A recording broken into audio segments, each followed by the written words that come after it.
Ice Station by Matthew Reilly is what we'll be talking about today, and I love this book. I really loved it. It almost feels so.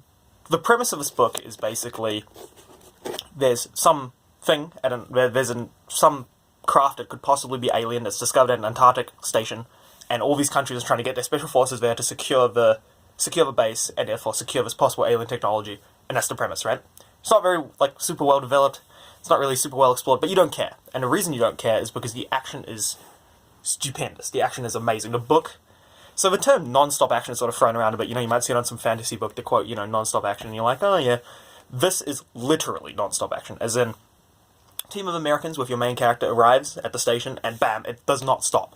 You get maybe 3 pages of, talking to the characters, like, oh guys, what happened here, blah, blah, blah, and then bam, it's just action, action, action, action, action. And when I say action, I mean, really good, really well done action. So there's gunfights after gunfights after gunfights, and then there's sort of suspenseful, kind of almost thrillery stuff going on, under the ice, and it's just really, really, really fun action. It's almost...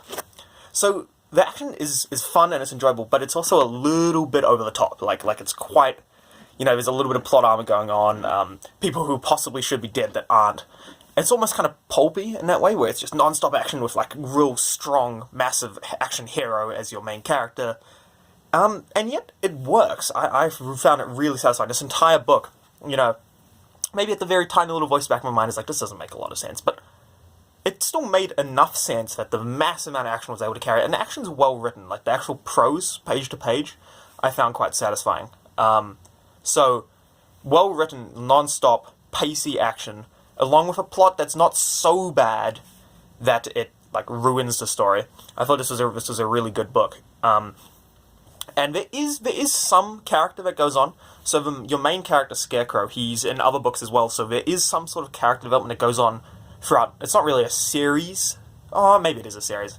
But yeah, over the course of the books that feature this character, you will get a little bit of character development, and there is some character development of this book's specific characters. And there's kind of... What I like about this book is it's very... I think the right term is set-piecey. So there's very distinct stages of action. So even if action is pretty much non-stop, you get a chance to kind of see them as individual events, which allows you to kind of compartmentalize and understand what happened, and then move on to sort of the next action sequence, right? So these events in this book, and this Matthew Reilly writes in this way in general, but these events in this book are the different teams. So over the course of the book, there's multiple different teams of enemy special forces that come to take over the ice station, and there's multiple different large-scale threats that the main characters have to deal with. And so they kind of happen sequentially, and you can kind of understand each of them and enjoy each of them individually, and they each come with their own pitfalls for the characters to fall into and challenges the characters have to overcome. And so each of them is quite satisfying, and then there's kind of... So there's this grounded page-to-page action, gunfights, right? And then there's this more sort of existential kind of plot going on in the background, which is the idea that... possibly the US government / elements within the US government are against your main character, and your main character's going to have repercussions when he goes home. So there's kind of, so you've got this page-to-page ground bam action, but then you've sort of got this more overarching existential threat that's occurring to him that will affect him, will affect him after the instance of this book, or the action in this book. So it's that's sort of satisfying as well, and that is well executed on at the end, I think. I'll leave that unspoiled. So yeah, overall, I thought this book was really punchy, really fast, really exciting. Little bit pulpy, a little bit plot armory, but overall a really, really satisfying read, and I was kind of hooked along that whole way. And the audiobook narrator is good, so if you're considering getting the audiobook, I would recommend that as well.